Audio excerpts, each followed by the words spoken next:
on STEM. All right, good afternoon, everybody. I hope everyone's had an opportunity to have some lunch, and we're going to get started on a book and on a topic that I'm very excited about. And we have some really tremendous authors here and thinkers, some of the best, I think, on issues of strategy in Asia. And I would like to thank all of you also for coming. And I think we're just going to have a very good discussion. We are going to have a moderated discussion up here first amongst the authors before we open it up to questions. And author bios, I think, are in packets, but let me quickly introduce my colleagues up here, just very briefly, because they all have such long and distinguished resumes that could take up a lot of time that we don't have. Dr. Aaron Freeberg is a professor at Princeton University, among many other things. He's had many different stints in government at high levels and has consulted for a long time with the Department of Defense and other places. Has written some excellent books on China and the strategic competition with China, and on other topics as well. Brad Lee was at the Naval War College for a very long time, as large amounts of knowledge on many different issues, both Asia and economics and strategy. He's now the Kissinger Scholar at the Library of Congress. Tom Mahnken is both a professor at the Naval War College and at School of Advanced International Studies. Served in a high level in DoD strategy and planning, Department of Defense, and continues to do a lot of work with the Navy and DoD on issues of strategy. And Toshi Yoshihara is has a chair, endowed chair at the Naval War College. Has been a professor there for some time. Has written some fantastic books on Chinese sea power that have been translated into many different languages, including Chinese, where it is, I think, being read with great interest. And he's, I think, one of the leading experts on both Chinese sea power as well as geography and strategy in East Asia. Each author contributed a chapter to this book, as did many others. We just can't fit everyone up here. And quick background about the book. Tom Mahnken and I got together a few years back and said, well, China and Asia are becoming matters of concern to a wider audience than the Asia policy and China policy community. And Tom was certainly proof positive of that, coming from a national security and strategy background. And maybe it's time to put together some of the regionalists and some of the people who focus on strategic issues more broadly, put together a conference and see what comes out of it, and see if perhaps there's an agenda both in think tank research as well as in academic research for strategic studies that has an Asia focus, or Asia strategic studies. And so we formulated the conference up in the Naval War College on that premise, and it went very well. And we asked a number of scholars who attended, both regionalists and strategists, general strategists, to write chapters in the book. And I think that came out very nicely. So that's a very brief background, and I'd like to get started in our discussion. I think we're going to go for as long as it seems right to go for, and then open it up. There's a lot of people here. I'll tell you about the ground rules for questions when we get there. But I wanted to start off with Aaron Freeberg, ask him a set of questions. He did the introduction, and wanted to ask Aaron what you wrote about in your introduction. What you write a lot about is kind of the large structure of international politics as they pertain to China and the United States in particular, but Asia more broadly. And I wanted, and I think in 1994, I think, that you were the first out of the gate saying that the region is ripe for rivalry, and this, of course, was hugely controversial at the time, some 20 years ago, but it proved to be the most, I think, right of all the things coming out back then. It was Asia was not supposed to be ripe for rivalry, and you certainly got a lot of criticism for it, but stuck to your guns, and Asia is finally ripe for rivalry. But, so I'd like you to, as an introduction, as you put in your introduction, the way I read it is that power obviously is the key ingredient in the structure of international politics, and the changing power equation, maybe the consistently changing power equation between the United States and China is the key factor in the future of East Asian politics. But you also mentioned things like institutions, ideas, and you mentioned how under-institutionalized Asia is compared to Europe, and I think imply that that could pose some problems for the long-term peace in Asia. But I just wanted you to comment on that a little bit first.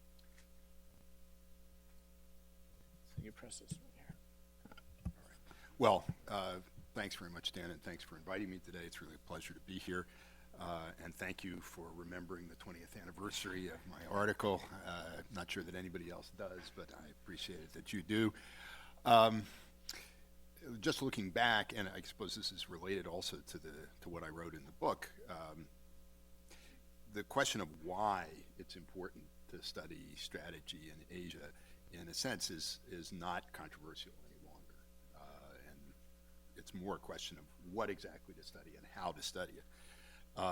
But as to the why, I think really two factors are critically important in my view in driving what's going on in this part of the world.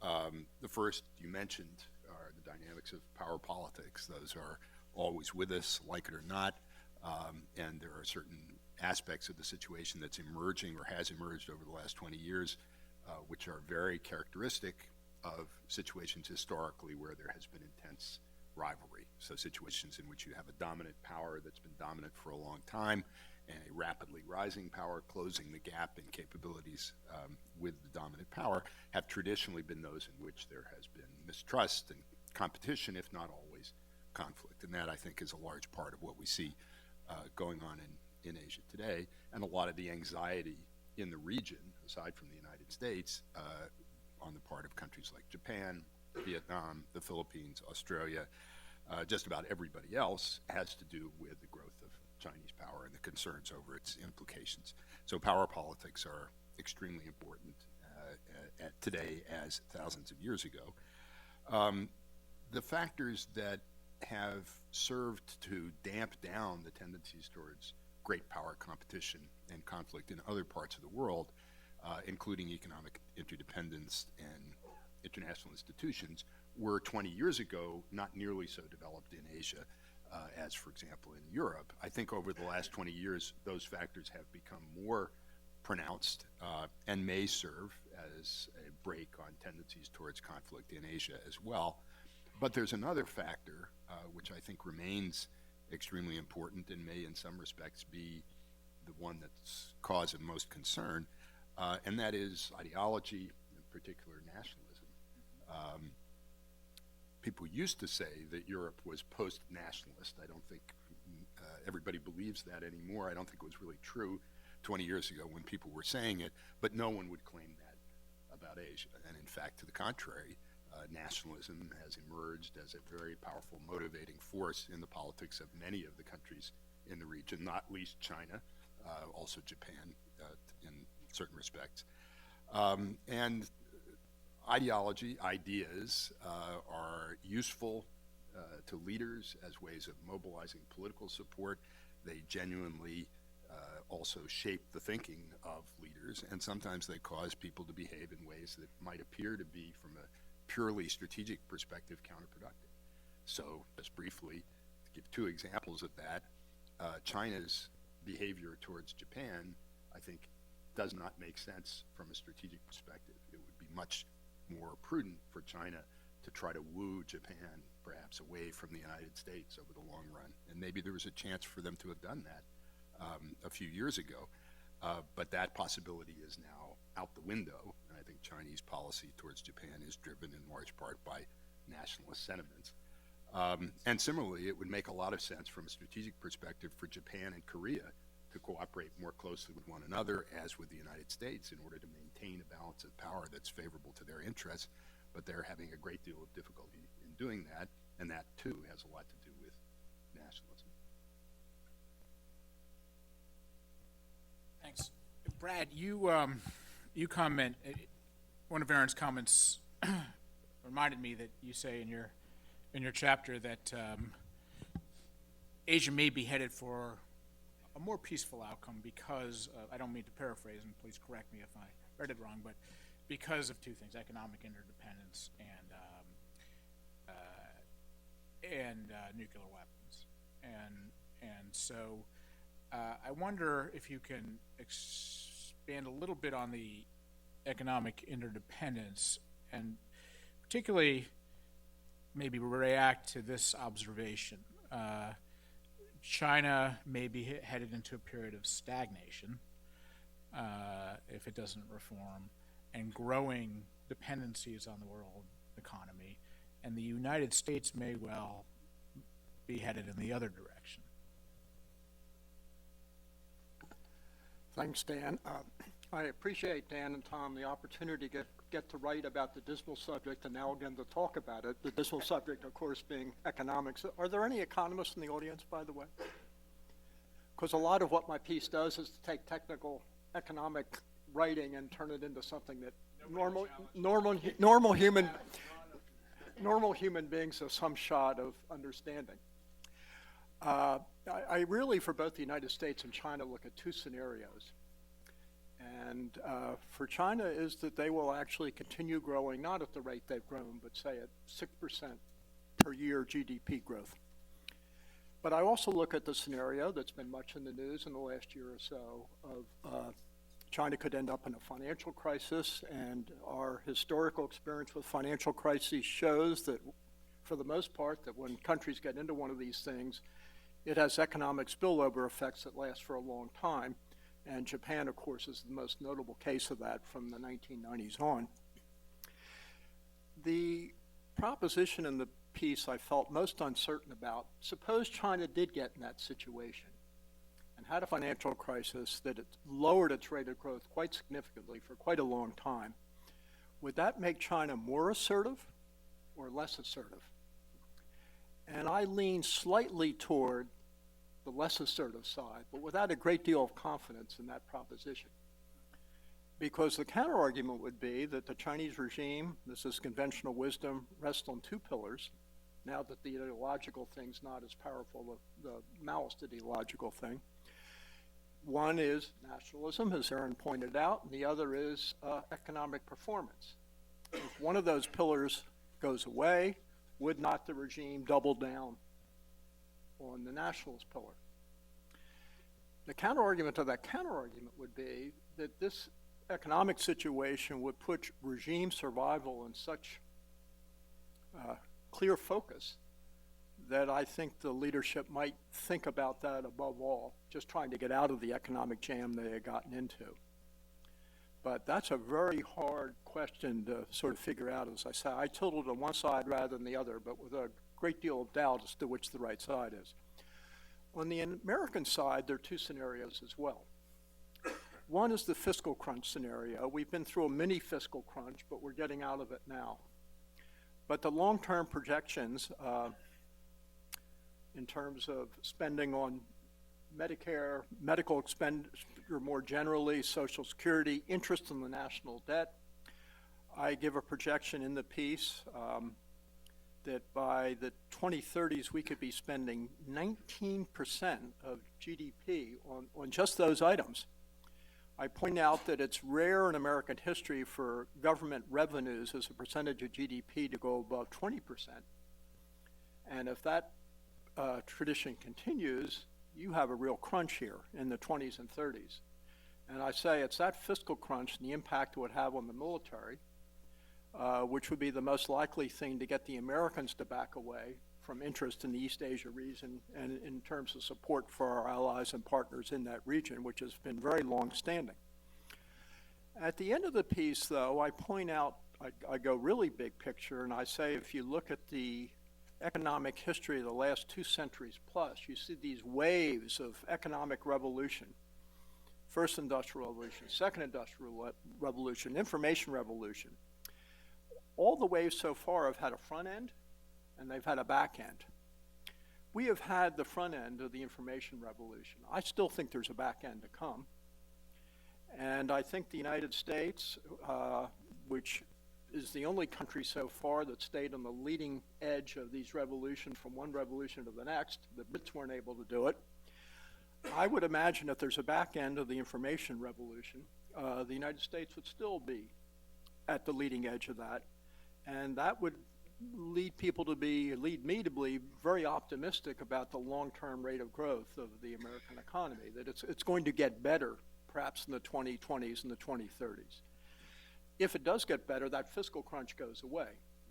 So there are your 2 scenarios. If you believe in the positive scenario about revolutions in economic affairs, you'd be not so worried about the fiscal crunch, but if the rate of growth stays down at 2% or so, the fiscal crunch is probably going to loom large with strategic consequences.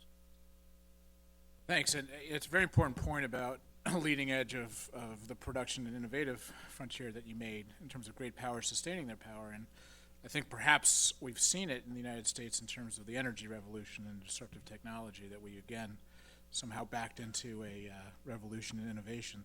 But Aaron, I'd like to, before I move on to my other colleagues, get your reaction. So if the power differential is not closing as we might have thought, in other words, China may be headed, if it cannot reform, it may be headed towards stagnation. It may be increasing its dependencies on natural resources and other things. The United States, its energy revolution, its back end of the technology revolution, perhaps the wealth gap is growing. Brad leans towards a scenario in which China becomes a little bit more concerned inwardly and less of a external actor, external competitor. How do you come down on both of those questions? If the power differential, if we both perceive the power differential changing kind of back, and what does it mean for China? What does stagnation mean for China as an external actor? Well, I think overall, at least in the, let's say, the near to medium term, I'm more inclined to the pessimistic side of that argument, because in fact I think some of what we're seeing now in the form of more assertive or aggressive Chinese behavior is in fact a reflection of the concern on the part of the leadership about the growth trajectory, and I think that is likely to continue and probably to intensify. And the current leadership seems to have embraced this notion that maintaining a certain level of tension in external relations with at least some countries, turning up the heat on some long-term disputes over maritime issues, for example, particularly with countries like Japan, where there are historic animosities, is useful to them in mobilizing public support and deflecting what might be otherwise public anger or frustration that could be directed against the regime. So I think in the near to medium term, we're likely to see more of that. In the somewhat longer term, I think it may be the case that sustained slow growth, increased dependence on imports of resources and so on, will act as a substantial check on China's inclinations to behave in an assertive fashion. And I also, I guess this is a reflection of faith or hope based on a reading of American history. I tend to believe that we're very resilient and we're going to bounce back. I like to quote to my students Mark Twain, who said that God looks out for children and drunkards in the United States of America. I think the shale revolution is further proof of that. So my expectation is that if we go out over, say, 10 to 20 years, the United States is, although it may now be down, is going to be back up, and China is probably going to be more on the downward slope. So I worry about that intervening period, about our ability to stay in the game and maintain a strong enough position to deter aggression in that period. I also worry about the point at which China's leaders might become convinced that there was a window that was closing, and that if they had accumulated even more power than they've done thus far, they might believe that they could lock in some of the gains that they've made by using it in some way. That could be a very risky transition. Yeah, I mean, certainly Vladimir Putin probably knows that his country is on the downward slope and stop him from being aggressive. So that is something to keep in mind. Tom or Toshi, if you have any comments on this discussion, I'll open it up. If not, we'll move into your chapters relating to this discussion. So, Tom, you have a fascinating discussion of what an arms race really is, and this relates also to our discussion because of the question of resources, but it also relates to our discussion because you ask this question of, are China and the United States actually forming their force postures and military capabilities in answer to what the other one is doing, or are there a whole bunch of other things going on, such as bureaucratic politics, organizational demands, or legacies? And particularly what's fascinating was your story of the DF-21 and how that came about. And maybe you can talk to the audience a little bit about that. Well, thanks. Dan, talked a little bit at the outset about the origins of the book, and one of the things we wanted to do with this book was to explore some of the central concepts in strategic studies that really, consciously or unconsciously, grew up during the Cold War and sort of in a European setting. And so we have a series of chapters in the book that sort of interrogate some of these concepts, deterrence, and as Dan said, for my chapter, looking at the idea of an arms race or arms competitions. And clearly, the idea of an arms race is really predates the Cold War, but it certainly was during the Cold War that this sort of the orthodox view of an action-reaction arms race really took hold, both among scholars but also among policymakers. And the basic notion being that if we're in a action-reaction arms race, if Dan and I are in one just for amusement, he's intently focused on me, I'm intently focused on him, and I respond to just everything that he does. The difficulty with that, for some of the theory of arms races, is that we now actually have a lot of data, including from the Cold War, and the data just isn't in accord with that orthodox explanation. The data shows much more that competitors' attention is likely to be selective. So I focus on some things that Dan does, but I just completely ignore other things that he does. I'm apt to misperception, right? So Dan may be going for his wallet. Maybe I think he's going for his gun, or vice versa. Maybe he's going for his gun. I think he's going for his wallet. And third, that competitors have a lot of other internal things going on as well. So it's not all about Dan, or it's not all about me. And so what I do in the chapter really is try to look based on really largely based on excellent work that others have done, including Toshi, including Andrew Erickson, others on China's research development acquisition system, and to try to piece together, try to make the case for an action-reaction arms race. And the closer you look at it, the more difficult it is to make that case. And what one sees on the Chinese side, also I think what one sees on the U.S. side, is some focus on the external environment, some focus on competitors, but also a lot of internal things that shape why we do what we do and when we do it, why the Chinese do what they do when they do it. So, to the case of the DF-21. There's a lot of bureaucratic politics involved. The fact that the PLA includes a very strong bureaucratic actor, the 2nd Artillery, which is in the missile business. By contrast, if you look at the U.S. armed services, nominally the Air Force is in the intercontinental ballistic missile business, but it's not really a top priority. Navy, submarine launch missile business, but again, not a top priority. So that's one part of it. There's an organizational culture story that's part of this. There's, at various times there's a search for arms exports. There's all sorts of things that go into this interaction. So, do I think that the two sides are interacting? Yes, absolutely. Do I think it could become something resembling an action-reaction arms race? Sure, but that's a possible future. It's not the present, and it's not the past. And I think this is important because more and more, in the scholarly community, but also in the policy community, one hears the term arms race bandied about very, very carelessly. And I think we should be very careful in defining what we're talking about before we just revert to terminology that we may be comfortable with, but may not have a lot of basis in fact. It's a fascinating point.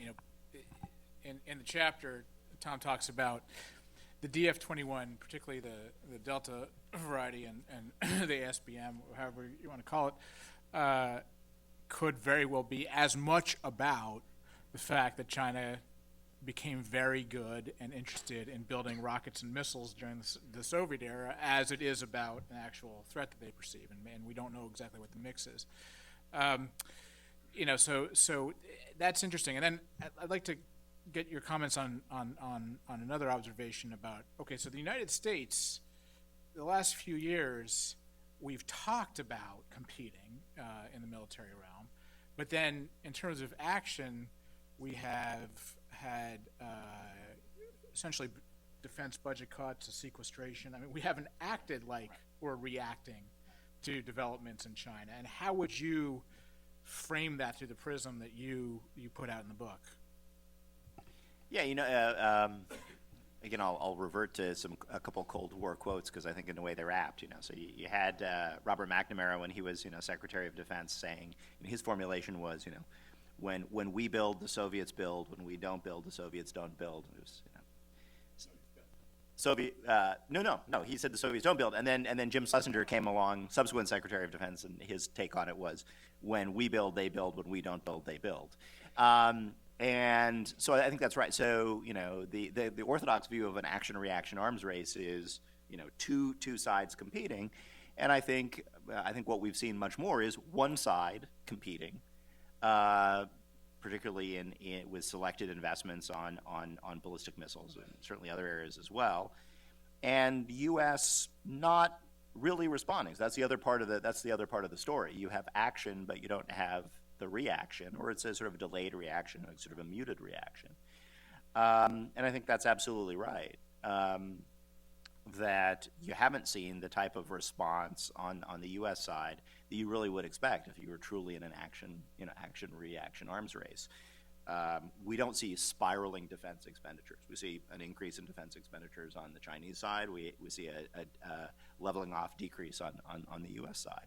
So there's a whole host of things that differentiate this from what scholars would talk about if they're talking about an action-reaction arms race. Toshi does a marvelous job of reading both the Japanese and Chinese sea power material.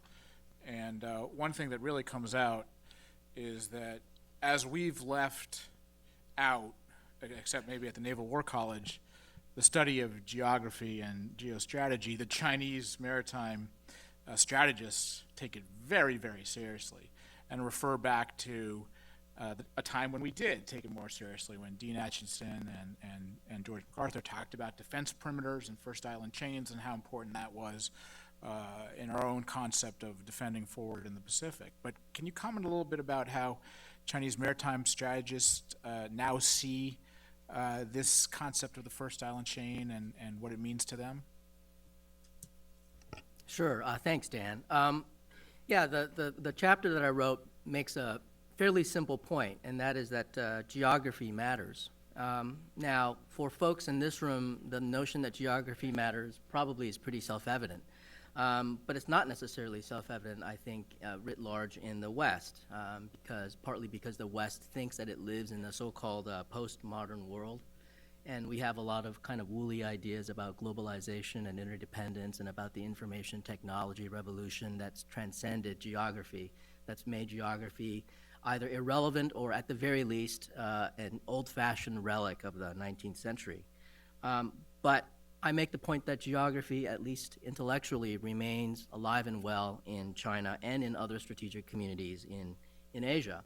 And from the Chinese perspective, I would argue that it stems from China's unique geographical conditions.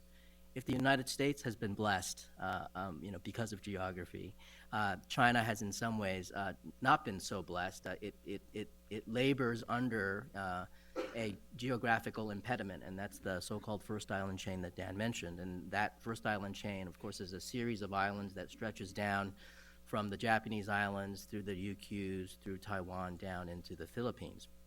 And I think this island chain essentially is seen as an island barrier, as a physical barrier to China's maritime ambitions. And this barrier is informed in terms of China's own reading of its Cold War history. It has quoted American strategists and statesmen talking about how the island chain could serve as forward platforms from which the United States could radiate power along the eastern seaboard of the Eurasian landmass to contain both Soviet and Chinese communist power. So this fits into their sort of mental narrative about the current U.S. military structure in East Asia as something that can still be designed and geared to contain China. And of course, because the U.S. maintains substantial basing on the First Island Chain to this very day, primarily focused on Japan and South Korea. The fact that the United States has formal treaty alliances along the First Island Chain, and I would include, importantly, South Korea as part of the First Island Chain. Geographically speaking, it's a half island, and I think it's important to anchor South Korea in maritime terms as well. And then I think both in peacetime and in wartime, the First Island Chain forms a series of choke points through which Chinese mariners, both commercial and military in nature, have to pass through. They have to. No matter where they go, in whichever direction they go, whether towards the Pacific Ocean or into the Indian Ocean, they have to pass through one of those choke points. And all of the islands that form the choke points are either occupied or administered by U.S. allies and friends. And that, again, feeds into this sense of claustrophobia that China is hemmed in. The First Island Chain also bounds the so-called near seas, the Yellow Seas, the East China Sea, and the South China Sea. And that essentially limits the maximum extent to which China can make its maritime claims. And so for all of these reasons, for historical, strategic, and legal reasons for what China can claim in the maritime domain, geography has greatly, in my view, shaped China's worldview about its maritime domain, and in turn, I think, will shape the way it thinks about its military and maritime strategy. Yeah, you mentioned in particular these critically important straits in Japan that I think it's Osami and Miyako, right, that most of Chinese maritime trading has to pass through to get to North America or to get to points, I guess, energy points on the other side of the globe. So I'm wondering, from the perspective of kind of the U.S. forming a grand strategy, back to Aaron and Brad, is there any way in your minds to assure China that it can trade and use maritime? So much of the Chinese economy is actually now a maritime economy. Is there any way to both assure China that it'll be able to use the maritime commons, as well as, if we want to compete more vigorously, demonstrate that those choke points are very vulnerable? Or is that just a task? I mean, I can't think of, I'm not smart enough to do that, but maybe somebody else can. Well, it's hard to see how you can simultaneously do both in a way that would be satisfying from a Chinese perspective. I think the U.S. view has been to say to other powers, well, don't worry about freedom of navigation and sea lines of communication. We'll take care of that.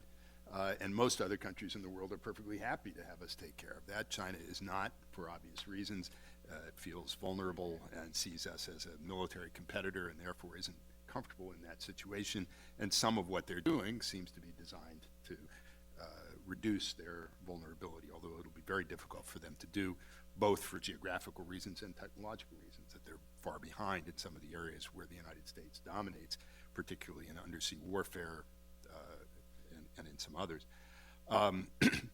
As far as and it seems to me that it's inescapable in a way that the United States, unless we were to dismantle our Navy or disengage from the world and pull back to the continental United States, our existence as the world's dominant maritime power is going to pose that kind of a challenge. I don't see an easy way for us to avoid being seen in that light without doing things that would be counter to our interests.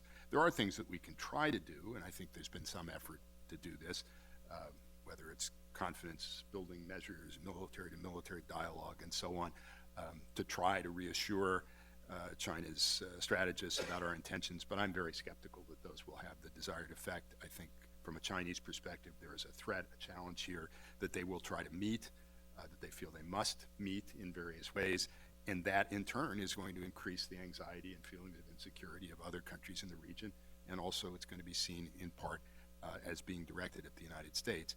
I should say also there is another element of this which goes back to the question of geography.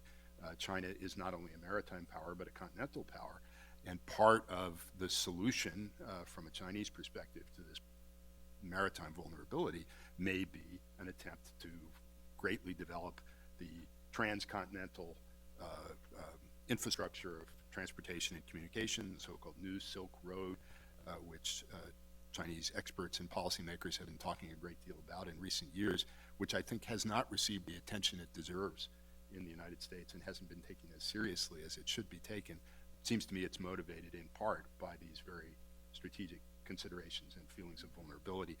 I think it's going to create more vulnerabilities for China and impose greater costs on it in the long run, but that may not be a reason why it's not going to happen. Yeah, I mean, this kind of goes to Brad because from an economic point of view and energy point of view, energy economic point of view, the pipelines don't make a lot of sense. I mean, it's hard to replace 40% of your maritime-based oil trade or oil and gas trade with with piped oil from the continent. But as Aaron says, it's happening nonetheless. So there are a couple factors to think about here. In the course of doing my research for this piece, I got very interested in what I called the WTO surge. When the Chinese got into the WTO in 2001, the next 7 years was just one of the most remarkable episodes in economic history. But the high rate of economic growth was heavily energy intensive.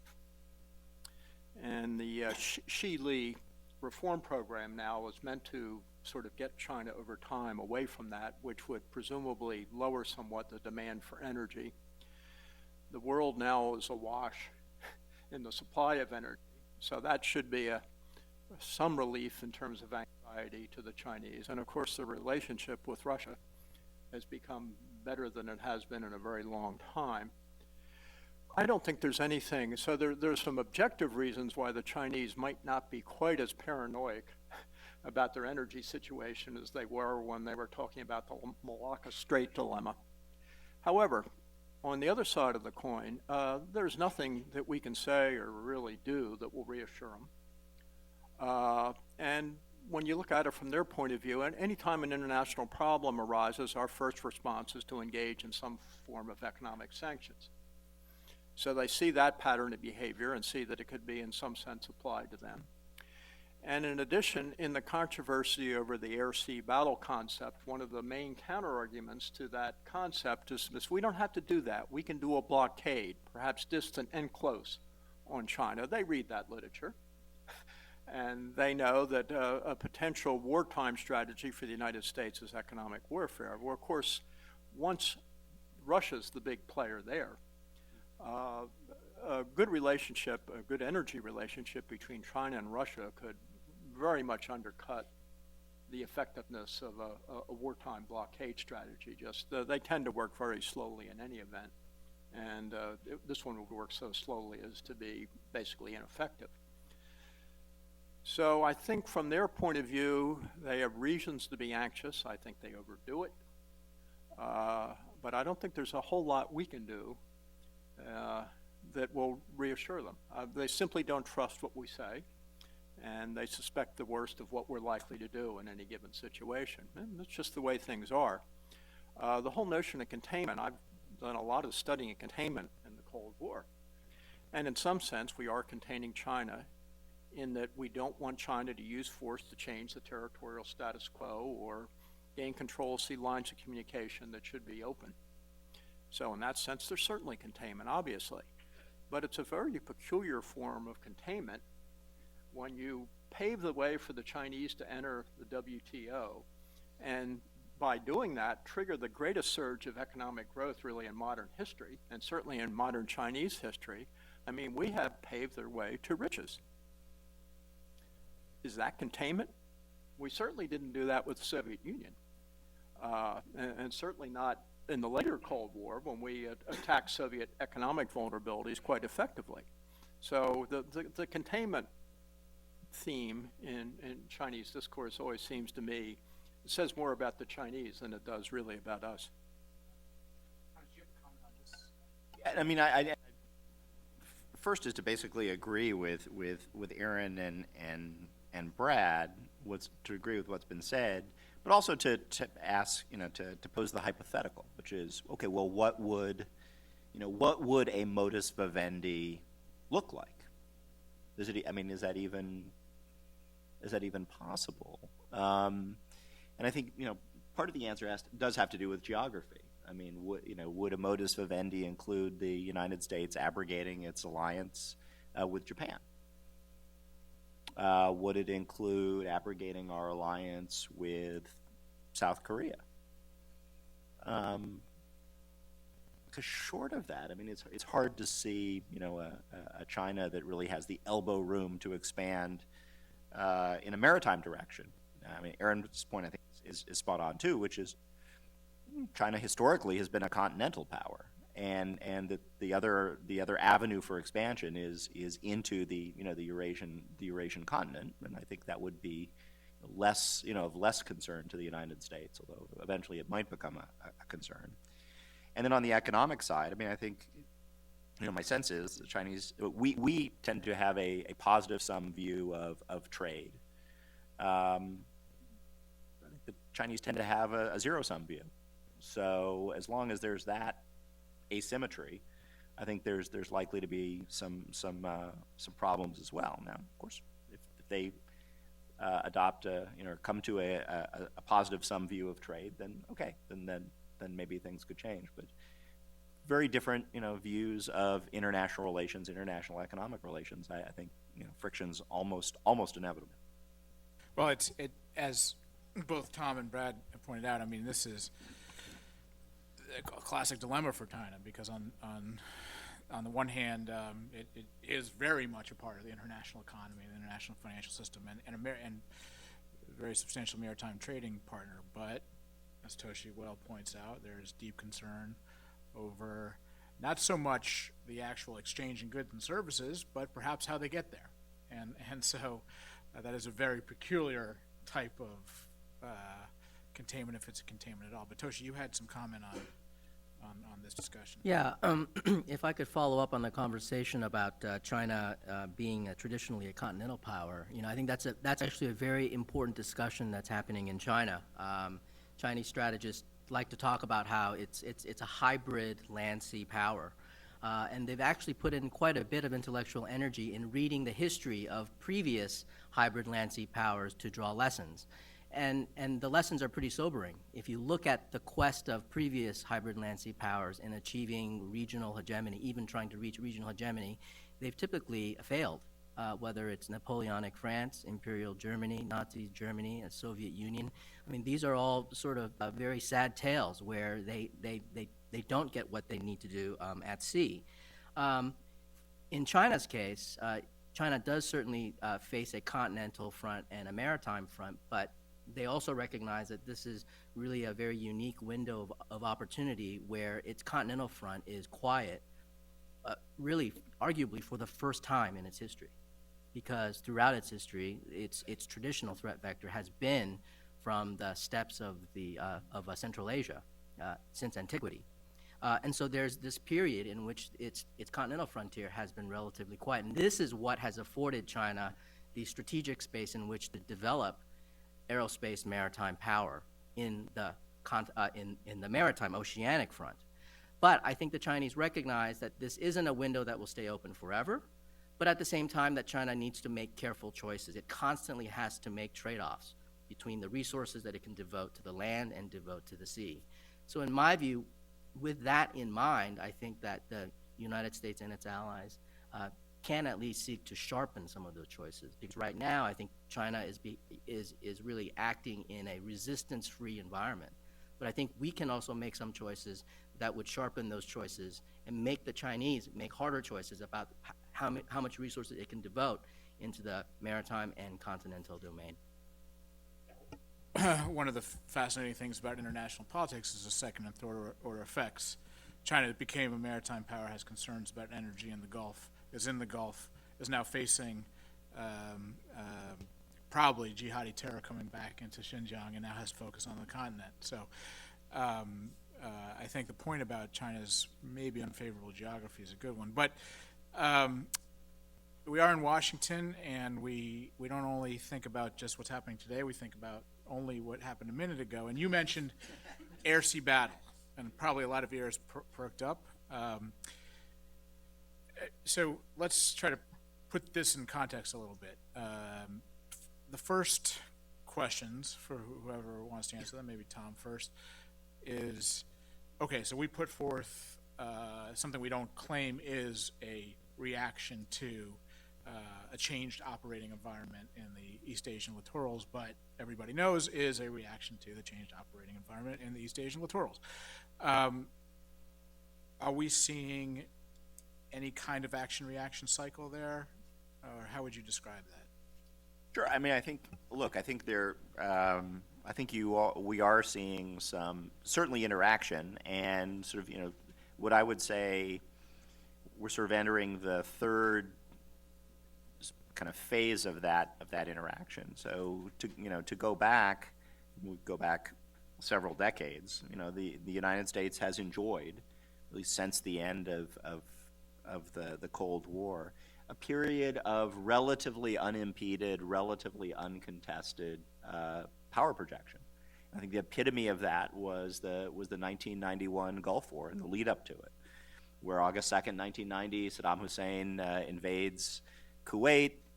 The United States assembles a multinational coalition over the course of months, deploys massive forces to Iraq's periphery, assembles huge logistical stockpiles. Slowly, the coalition cocks back its arm and punches Iraq.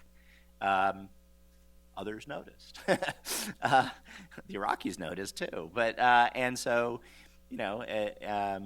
that demonstration of unimpeded power projection, together with the demonstration of stealth, the demonstration of precision munitions, has caused others to respond, and I think China, foremost among those, and develop capabilities to interfere with our ability to project power. And, the jargon, which the jargon goes back also a couple decades of anti-access area denial. Chinese talk about counter-intervention capabilities, which I think is more sort of to the point.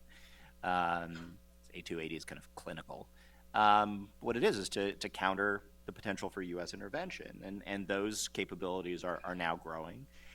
That's sort of the second cycle, and so where we find ourselves now is sort of at the beginning of the third cycle, which is what do we do now? Because there is a political imperative of supporting our allies, many of whom are in the Western Pacific. There's the political imperative of defending American territory, some of which also is in the Western Pacific. So, we don't have the sort of choice that, folks like Hugh White would pose as just sort of this is clear, black and white choice. We don't. So I think air-sea battle, the idea, is one, my view, it's the beginning of a dialogue, the beginning of a debate, beginning of a conversation, how the United States can continue to pursue its interests, its longstanding interests, in the Asia-Pacific region, given the shifting military balance. And so, I welcome the discussion. I welcome the debate. I don't welcome, the just kind of the jargon or the kind of dismissal. But I think it is time for a full and open debate. And Aaron's certainly written quite eloquently on this in his Adelphi paper to try to move things along. But there certainly is. Yeah, there certainly is kind of some long cycles of interaction going on there.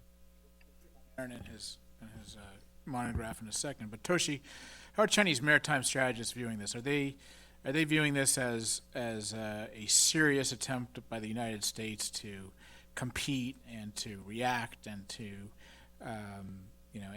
and to do all the things perhaps in the first silent chain that you suggest, or are they aware both of our statements but also of our kind of internal, let's call it navel gazing, on budgetary and other issues?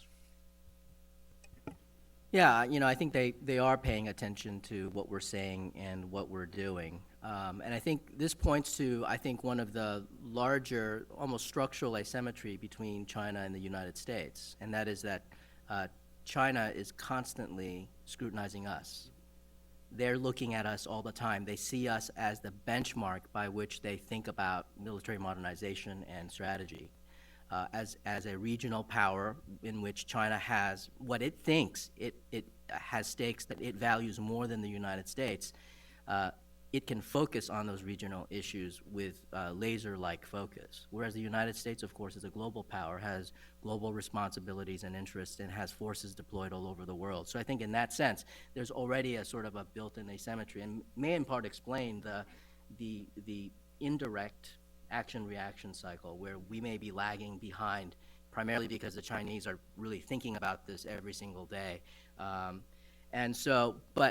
In looking at the Chinese literature about how they view, say, for example, air-sea battle, it's very interesting that there are in fact no consensus. There's quite a bit of division.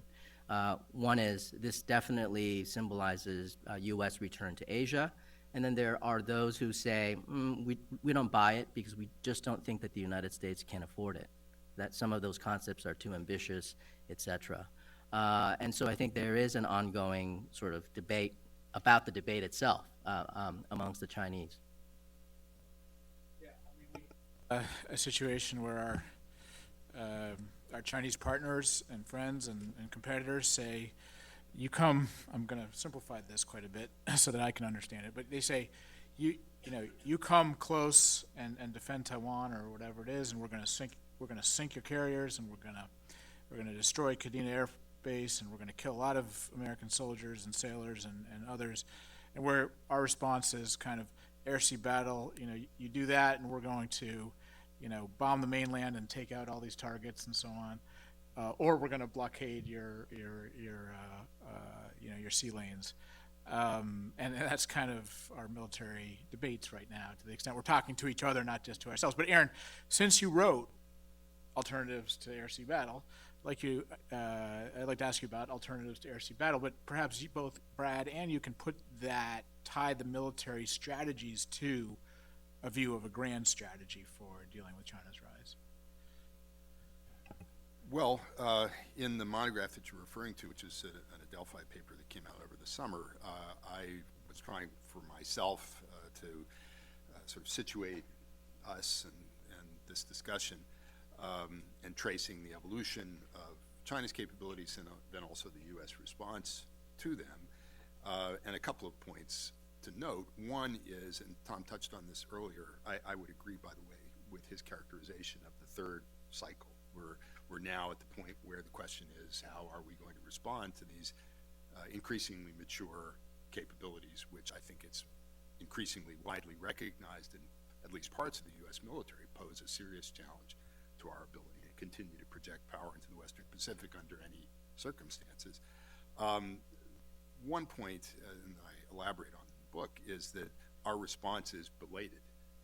We're rather behind in this discussion. The fact that we're at the beginning, really, of an open debate, and it hasn't really gotten going on this subject, is striking in itself and requires some explanation.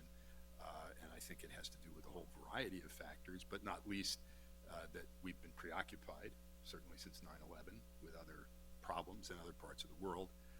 And just as we were beginning to turn our attention back towards Asia, we were hit with a financial crisis. So there are other reasons as well, having to do, I think, with the inclination of our military services, their reluctance to engage on this problem, a certain amount of wishful thinking, that if we didn't regard China as a military competitor, perhaps it wouldn't become one.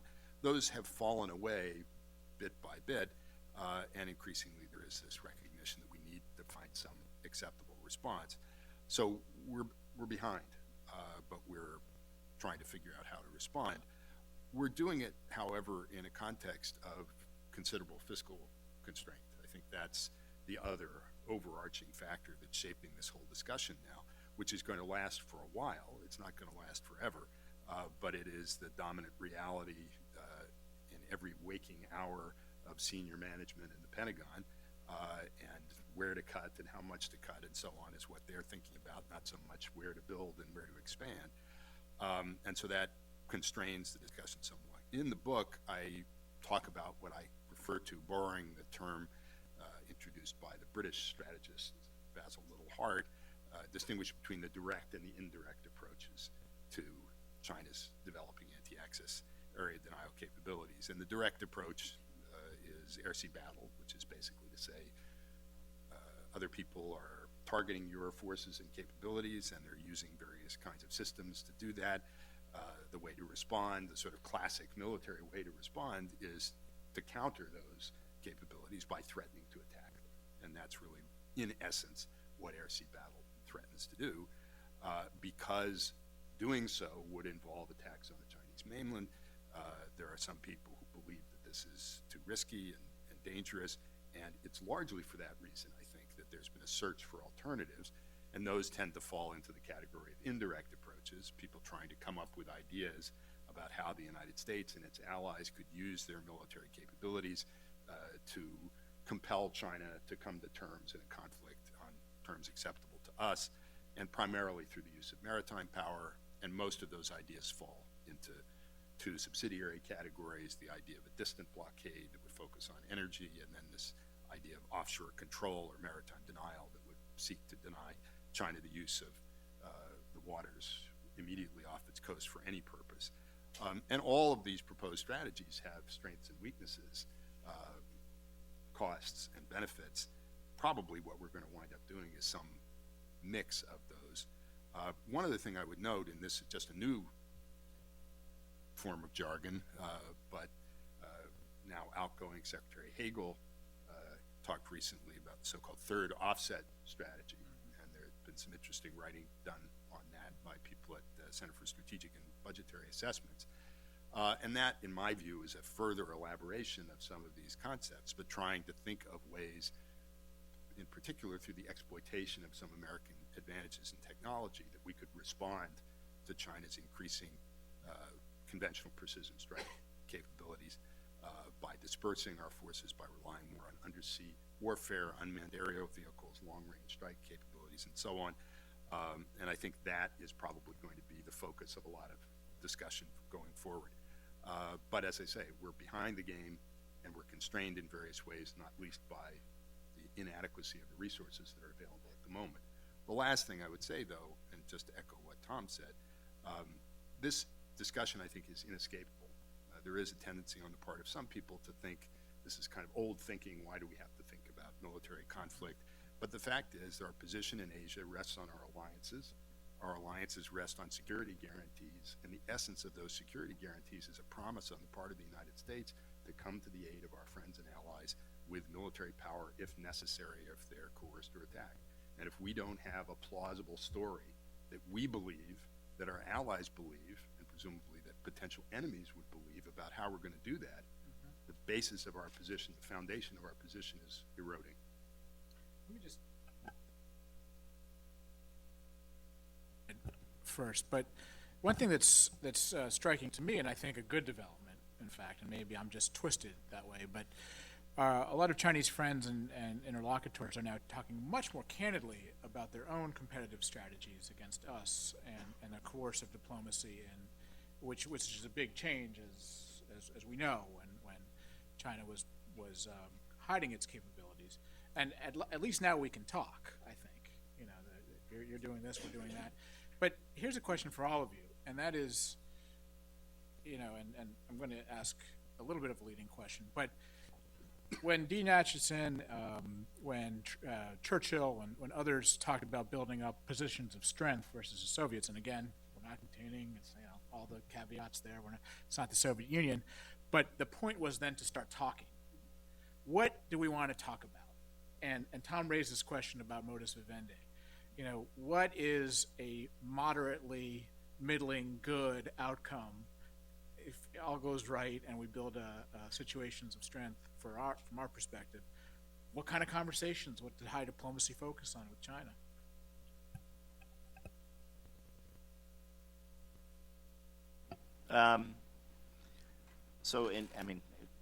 This is the last question, but maybe it should have been the first answer. But I mean, in my view, you know, there are four features of China's rise that cause concern. We've already touched on a number of them. But first is if we think about a rheostat from internally focused to externally focused, it's, you know, China has been relatively more externally focused. Second, if we think about a switch between sort of continental and maritime, or maybe it's a rheostat, to Toshi's earlier point, between continental and maritime, it's the fact that China's been more maritime focused of late. And then third, if we think about being bought into the status quo versus not bought into the status quo or non-status quo, I think it's a whole series of things that China's done that seem to indicate non-status quo behavior. And then finally, as Aaron writes about, and we often don't like to talk about, I mean, there is China's ideology and China's political system. I mean, that is a concern for a number of China's neighbors. If you dial back those rheostats, you know, a China that is more internally focused, that is more continentally focused, that is more bought into the status quo, and is more pluralistic, I think those concerns go away. Matter of fact, I think in doing that, I kind of described India today. Another rising, growing power that doesn't cause as many concerns. More internally focused, more continentally focused, fundamentally bought into the status quo. So my way of thinking about what a set of objectives or a modus vivendi, I think those are some of the major features.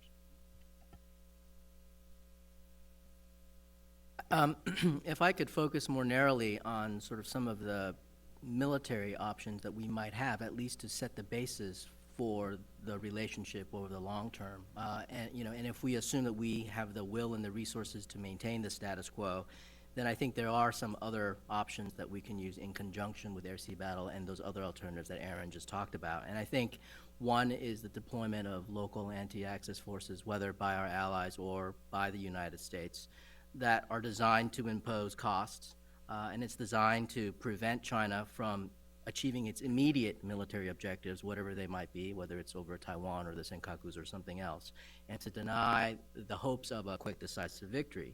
What that does, I think, in my views, is that buys time, at least in terms of crisis and in conflict, for the United States to reach the combat theater with reinforcements. This kind of an option would be less escalatory because you'd be conducting those lethal strikes over the commons.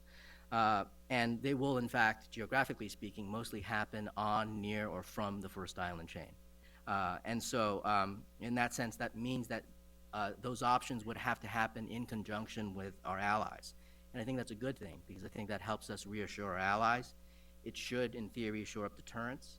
It should increase our ability to respond rapidly in times of crisis, so that we can demonstrate our resolve to China. And I think, in my view, these are small steps, but as long as they feed into shoring up deterrence over the long term, then that then provides the basis for engaging China in the other ways we hope that we can then shape Chinese behavior down the road. So, and this is not, meant to insult everybody, but it seems like our diplomacy. So let's say we do all the things that Aaron, Toshi, and Tom suggest militarily. It seems like our diplomacy is focused not on the high issues, but on the low issues. Climate. I'm not insulting any of these things or merit, but climate change and any number of. I mean, the talks are getting much bigger, but maybe not very much in depth in terms of what two great powers should be talking about. And so from a position of strength, what's the role of high diplomacy here? I always find it useful to divide international politics into three layers of policy. One, who has political control over what chunks of territory? The second would be over regional balances of power. And the third would be the general structure and values and norms of the international system. The problem with China is that there are pieces of territory out there about which we care that they'd like to change who has control over them. And I think the Taiwan issue, with recent political developments, and Dan can talk about this much more than I can, is going to get back on the front burner very soon. When the DPP is back in power, as it almost certainly will be, you're going to have a period of tension over Taiwan for sure. And it's not just territory you have to think about, it's sea lines of communication. So that's a little different than what you have in the 20th century, perhaps.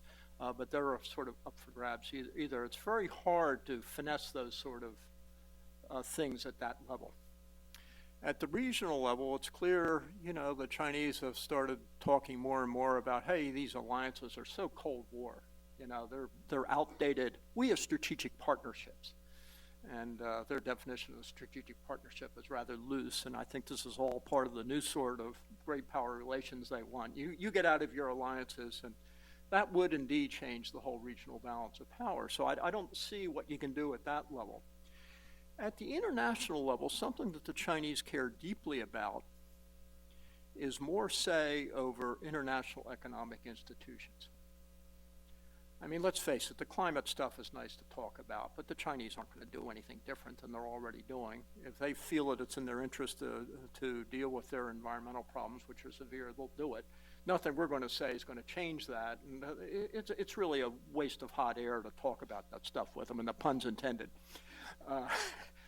That's not going to really get us anywhere.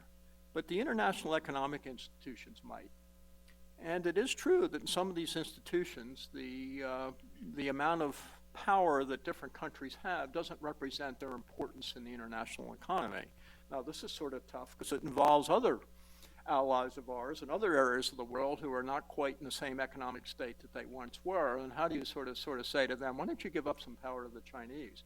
Or even to our Congress, well, maybe we'll give up some power to the Chinese. But if you're going to sort of hang a carrot out there to the Chinese, it's probably going to be in that sort of area of issue. And they do care deeply about these international economic institutions. On the other side of the equation, we've talked a little bit about cost-imposing strategies, and it's a concept worth keeping in mind. And this is where you can bring the economists back in. The economists like to think in terms of cost and benefits, so cost-imposing strategies in that tradition. A variant of this is risk and reward. And when you go back to the Cold War, it turns out that the Soviets were very risk sensitive. And I think the Chinese are very risk sensitive as well. And Dan used the word grand strategy, and it gets at you at a bigger picture here. I think on the stick side, I've talked about the carrot side, I think on the stick side, what you want to play with are things that increase the Chinese sense of risk if they overstep their bounds. And I think there are a lot of ways of doing it. I don't think air-sea battle is a great warfighting idea, I think it's a pretty good deterrent idea. It just gives them another set of risks to think about. One thing that's difficult to talk about in the public domain about what's going on militarily, and the only place I think the Navy's really been responsive to the rise of the Chinese threat is in the information domain. The Navy likes to talk of warfare along the electromagnetic spectrum, and that's an area of great activity. It's not something that, can or should be talked about publicly. But there are things you can do in that domain. And I don't mean like cyber attacks on the Chinese homeland. There's a whole lot of stuff in the operational domain that you can do that impose risk on what we call the kill chain, that just sort of get the Chinese, who I do think are risk sensitive. I think they care deeply about changing certain aspects of the regional and international order. And if you use the old Thucydides things, fear, honor, and interest, you see that they put a high value on these changes. But as I say, they are risk sensitive. So our grand strategy has to be find area where we can give rewards that are not just hot air, and then find ways of giving them a lot more to think about in the risk domain. And I don't think that's beyond the bounds of possibility. Thank you. Very excellent comments by everybody. Let's open it up. Let's work with our assistants and interns. So please raise your hand and you'll be identified. Wait for a microphone, and then please ask a question and state your name and affiliation. Over there, I think we got the whole. Okay, maybe take those two at the same time. Hi there. Alexander Sullivan, Center for New American Security. This is a question for anyone who feels compelled to or wants to answer it. But, of the three traditional pillars of U.S.-China policy, engagement, binding, and balancing, we've talked a lot about balancing, and engagement is perhaps another discussion. But, reference was made to economic institutions. We've seen China seeking to develop a number of institutions on the economic as well as the security side to kind of fill in the under-institutionalization that Professor Friedberg mentioned. So they're clearly using institutions as sort of tools to advance their aims. How do we, without speaking in too flowery of a way about the potential of multilaterals, use some of these institutions, existing or new frameworks, to kind of bind in a serious way Chinese behavior or expectations about, kind of their cost-benefit analysis about future activities? Anyone? Aaron? Well, I think it's a good question, and it opens up a whole range of issues that we've only just touched on. I'll give you two responses. One is not really a direct answer to your question, but an observation that your question triggers, which is there, as one of the elements of competition now between the United States and China, is in institution building, both in the political and the economic domain. And China has, over the last 5 to 10 years, proposed a number of political structures which would have as one of their important features, that focus on Asia with the exclusion of so-called external powers, in particular the United States. They haven't gotten a whole lot of traction with that because it's a bit obvious what they have in mind. The economic structures that they're proposing, free trade areas with other countries in the region, they've just concluded such an agreement with Australia, I think are much more promising from their perspective, and I think would serve both an economic and a strategic purpose. That the goal for China is to use its increasing mass, economic mass, and the gravitational pull that creates to draw countries closer to it, and perhaps to draw them ultimately away from the United States. And we are also, albeit somewhat belatedly, playing that game. So-called TPP, which is an economic agreement, also clearly has strategic motivations, is designed to keep the American market as open as possible and to provide an alternative to an accompaniment to deeper economic engagement on the part of our friends and allies with China. So there's an institutional aspect to the competition. But as far as using institutions or relying on institutions to bind China, I think there's something to that, but I have to say I'm a bit skeptical about it or concerned about it, reliance on it to the exclusion of other factors. It seems to me that what China has been doing is getting into and taking advantage of various international institutions, which is perfectly explicable in kind of rational strategic terms, including the WTO, stretching the rules in various ways to serve their interests, not trying to break existing institutions or overthrow them, but as I said, in some cases, to construct an alternative universe of institutions that would give them more say and more power. So I tend to be skeptical of the notion that all China wants is to be a member in good standing of the global international liberal order, which after all the United States designed and built and operates to our benefit. I think it displays a certain lack of imagination on our part to think that that's all that they would want. Having said that, though, my impression from conversations with Chinese friends and reading some of what's being written in China is that while they have pretty clearly developed conceptions of what they would like the immediate region to look like, they've only just started to think about the global scale. And they know they're not happy with some aspects of the global order, but they don't yet have a clear program, I think, to replace that. But I think that will come. If I could just jump in, people characterize the grand strategy or the strategy to China in different ways at different times. But the binding notion that really came out of the post-Cold War, the first Bush presidency and the Clinton presidency, was peaceful evolution. I mean, there was no getting around the fact that our purpose, as we stated to the Chinese, was to get you into these liberal international institutions to change you, for reasons that both Tom and we should be under, I think, no surprise that the Chinese, don't want to be changed in that way. So I just want to point that out. But we had another question over here. Why don't we take another one, and then we'll move over here. Thank you. My name is Kakumi Kobayashi with the Kyodo News of Japan, and I would like to ask you something about the defense cooperation guidelines between Japan and the United States.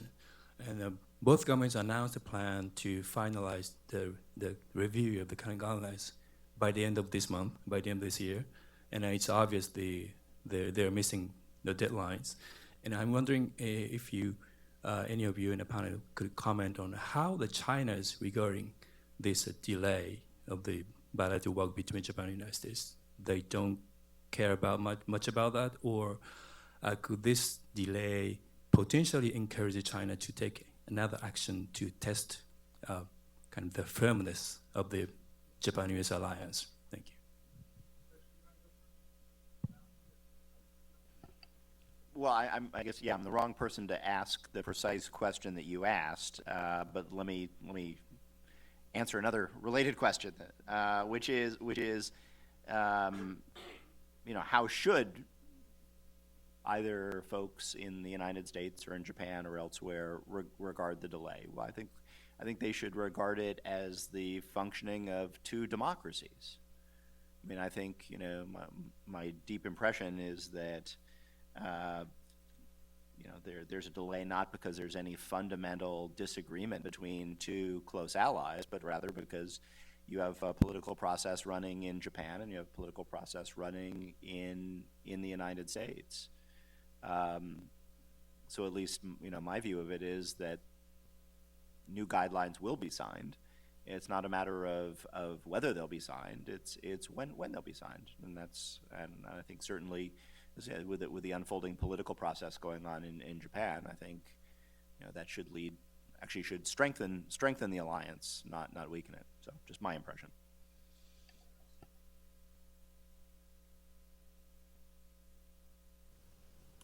James Sang, we've looked west across the Pacific. We've looked east was the Silk Route. I don't think anybody's talked about looking south. And I know the Chinese like to build pipelines and railways. I guess the Burma one's on hold. But what are the strategic implications if they do, in fact, get the railways going south and the pipelines?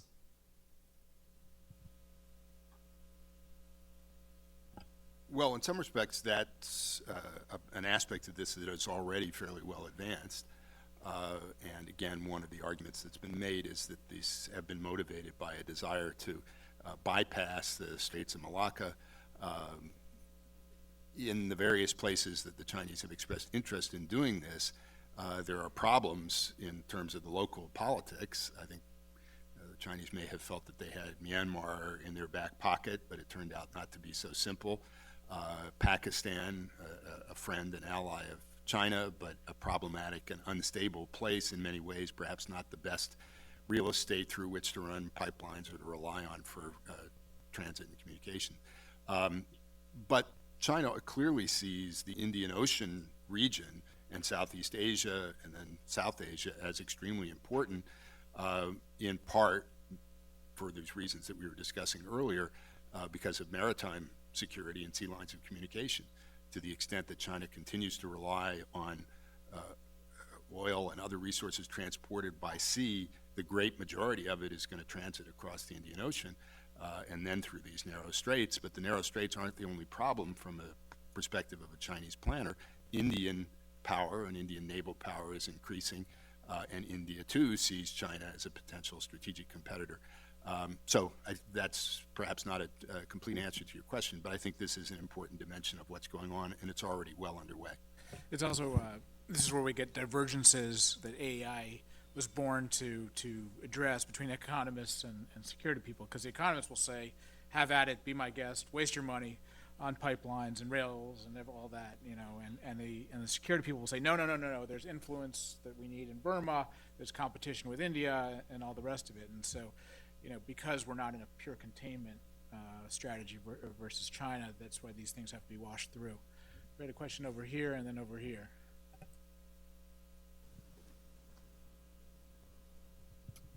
Walter Lohman with the Heritage Foundation. This follows on a little bit with what Dan just said. In fact, I just want to make a point on that and then ask an unrelated question. I think there's a danger in seeing economics too much through the lens of geopolitics and security concerns in the region. A good example is the Chinese proposal to move forward on the free trade area of the Asia Pacific, something the United States proposed 8 years ago. We've been in every APEC statement since then, and all of a sudden it became a part of a nefarious plot to gain a regional hegemony. I mean, it's based in a U.S. Strategic context. It's based on a view of the world that connects across the Pacific, et cetera. So that's just one example where I think if we look at it through the wrong context, we can completely misread what's going on the econ side. A completely unrelated question has to do with mill-to-mill relationship with China, in that you pick up an incredible amount of enthusiasm from the Chinese side if you're talking to scholars and diplomats about the state of U.S.-China mill-to-mill relations. I just wonder what the panel makes of that. Is it real? Is it some sort of feint? What do you think? Look, it's a great question, and as with everything else, you know, everything I have to say is my own personal opinion. Look, I think you get also on the U.S. side, you know, a real enthusiasm for military to military talks and relationship building. I think it's easily oversold. We could talk about again in a historical standpoint. The German military's two closest foreign military relationships in the 1920s, 1930s, Soviet Union and the United States. Didn't seem to have affected things when push came to shove. Imperial Japanese Army certainly had a very close relationship with the U.S. Army. Again, didn't seem to have been dispositive. And I think I think that those relationships have utility. They have utility in building, hopefully some level of common understanding just about rules of the road and what's normal professional behavior and what isn't. But I think that's very easily oversold. The U.S. military is, under civilian control, is, reports to the commander-in-chief. The PLA is the party army, is under the control of the party.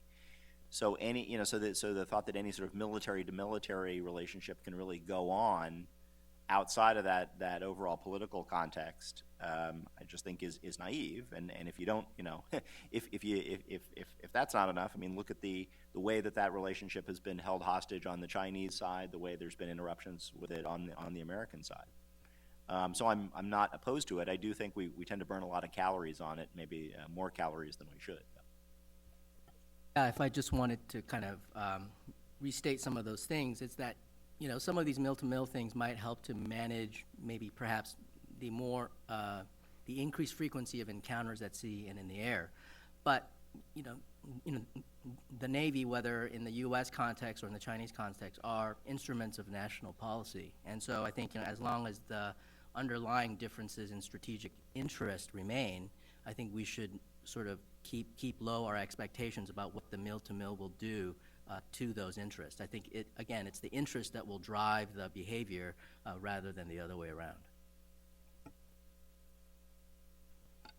We have a little recent experience outside the Chinese context, and that would be Admiral Mullen when he was chairman of the Joint Chiefs of Staff.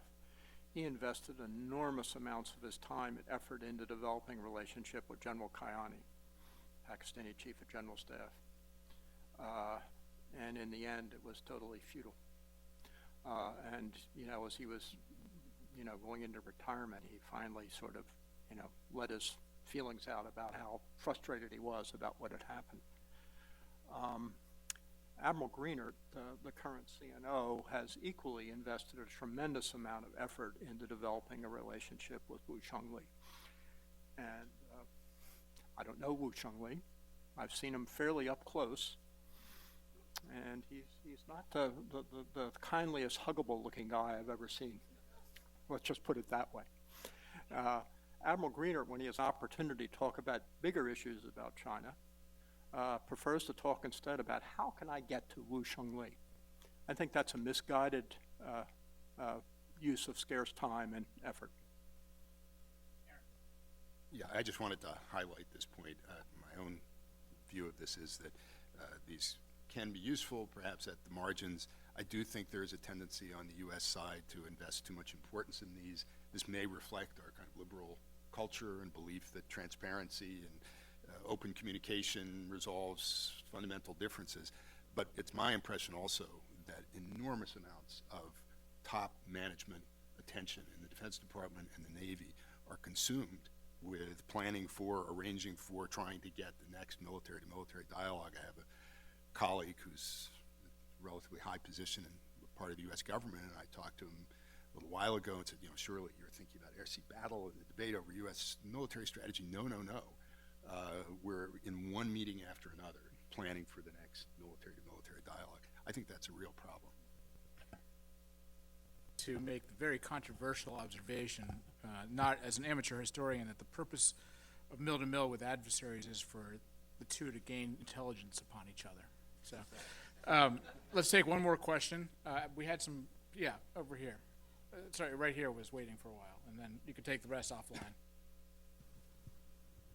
Andrew Yo, Associate Professor of Politics, Catholic University. Thank you all for your comments today. So Alistair Ian Johnston up at Harvard for the past few years has been going around talking about the Chinese assertiveness theme being overplayed in the media, which he's been trying to debunk for also the past few years. I'm wondering if you think that perhaps that rhetoric, what's portrayed in the media, has affected the strategic thinking or the dialogue that takes place in the Pentagon or in the State Department, and if it's been overplayed at that angle. Personally, I don't buy the argument, but I'm just curious what the panelists think and whether it does have an influence in the upper echelons of government. Well, I have a tremendous respect for Ian. I think he's a great scholar.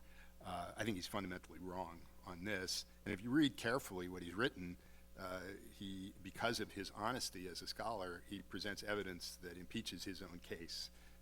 So, for example, he looks at the evidence that China imposed some kind of embargo on rare earth minerals to Japan in 2010, and says, well, there's a question about whether it happened, but you look at the data, and it's no question at all that it happened. The only question is why and for how long. also, Ian and some others who take this view say, well, with the exception of the maritime disputes, China has not been behaving more assertively. Well, what is anybody talking about other than the maritime disputes? I think also the argument that one can explain Chinese behavior simply as a reaction to what others have done usually involves cutting into the narrative at some convenient location and ignoring what came before. The only people I know, including Chinese experts, who question whether China's behavior has become more assertive are American academics. People in the region are in no doubt about this. The Chinese themselves talk about it, whether it's a good idea or a bad idea. It's only some American scholars who wrestle with this issue. It's useful that they do so because there is sometimes a tendency for people to accept a particular view based on little evidence. The question you asked was whether this is having an impact in the U.S. government. I think the current administration, if you go back to the origins of the pivot, now renamed the rebalance, was responding not so much to its own perceptions of Chinese assertiveness, but to the anxiety expressed by American friends and allies in the region about Chinese behavior. So yes, the assertiveness meme, Ian refers to it, has gained some traction, but it's largely, I think, because of the changing reality. I guess the last thing I would say is I learned somewhat to my dismay that at a part of the Defense Department that was involved in long-term planning, there was a considerable debate over whether, in fact, one should take seriously this argument about Chinese assertiveness and attempt to find people who took different points of view. I shouldn't say I'm dismayed. Always debate is a good thing, but it seems to me the evidence is clear. The question is what motivates it and whether what is driving it are temporary factors that may ebb over time or are a reflection of fundamental changes in China's outlook or the functioning of its internal decision-making processes that will lead it to behave more assertively in the future. That, I think, is the key question, not whether or not it's behaving assertively.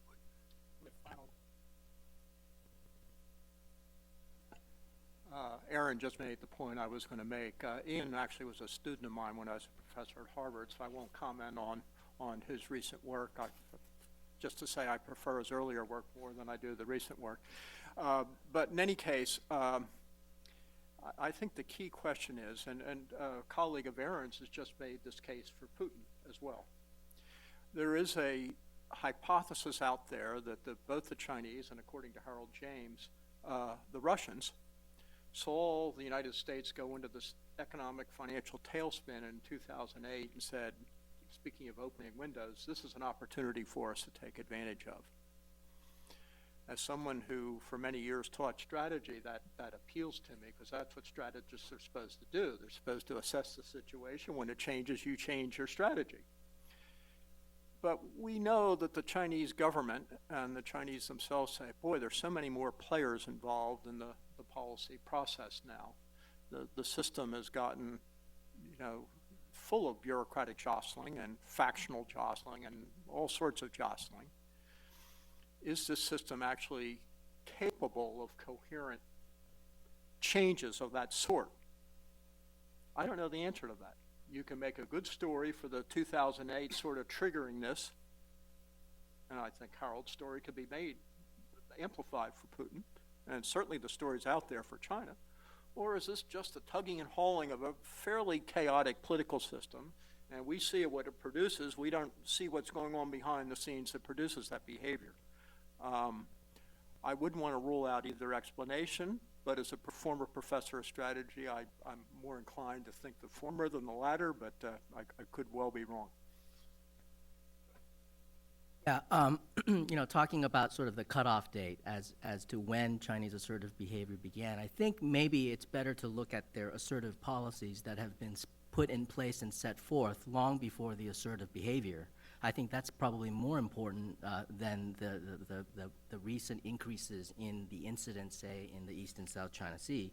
For example, the territorial law that was passed in the early 1990s, that was the policy basis upon which Chinese could act and make good on those claims. And really what we're seeing is the capabilities finally catching up to longstanding policy. And if you ask Chinese analysts, they're not shy about saying that these are long-standing policies that have been in place for a long time.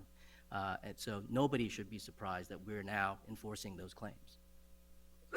Very good way to end. The book itself is about really long-term trends, and Aaron Friedberg's article that we mentioned before was looking at structural issues that would cause a situation today in Asia, and Toshi's point as he looks back into long-standing maritime strategy by the Chinese, and we're kind of seeing the fruits of that today. So a good advertisement for the book as well. I'd like to really thank our speakers today, who are excellent, and I'd like to thank all of you as well for your patience and great questions. Thank you.